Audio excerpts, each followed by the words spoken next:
des gens, très souvent, quand ils passent la porte, on entend des waouh et les gens lèvent les yeux.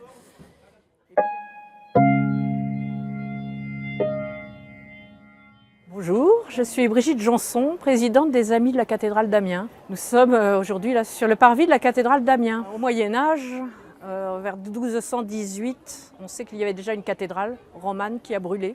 Donc on décide de la raser complètement et d'en reconstruire une plus grande, dans le goût de l'époque. C'est la pleine période des cathédrales gothiques du nord de la France. Généralement, on est quand même très attiré par les portes et sa statuaire. Puis l'élévation, la hauteur. Il faut avoir conscience que la voûte à l'intérieur passe au-dessus de cette rosace, ce qui donne une idée de cette hauteur de 42,50 mètres à l'intérieur, équivalent de à peu près 11-12 étages.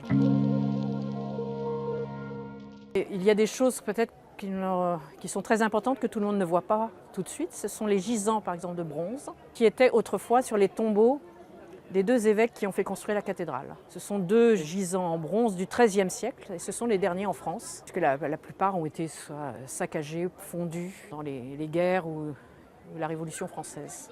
Il y a aussi un crucifix que l'on peut voir dans une des chapelles, côté nord de la cathédrale. Donc ça, c'est un Christ qui à l'origine n'était pas dans la cathédrale, qui est plus ancien que la cathédrale, sans doute vers les années 1200.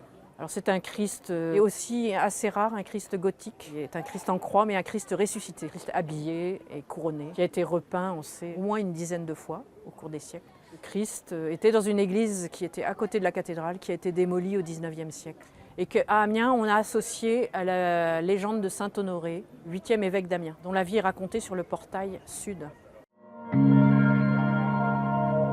grand bijou aussi de cette cathédrale, ce sont ces stalles qui sont dans le chœur, qui n'est pas accessible au public librement. Les bénévoles des Amis de la cathédrale font visiter du lundi au vendredi, toute l'année à 15 h. Et ce sont des stalles du début du XVIe siècle et qui ont une qualité de sculpture et une quantité de sculpture exceptionnelle qui en fait racontent l'histoire du peuple de Dieu. C'est une Bible sculptée avec des milliers de personnages et des détails, une finesse de sculpture exceptionnelle. Et puis de cette cohérence là aussi de toute une histoire qui est racontée dans ces stalles qu'on ne voit pas ailleurs.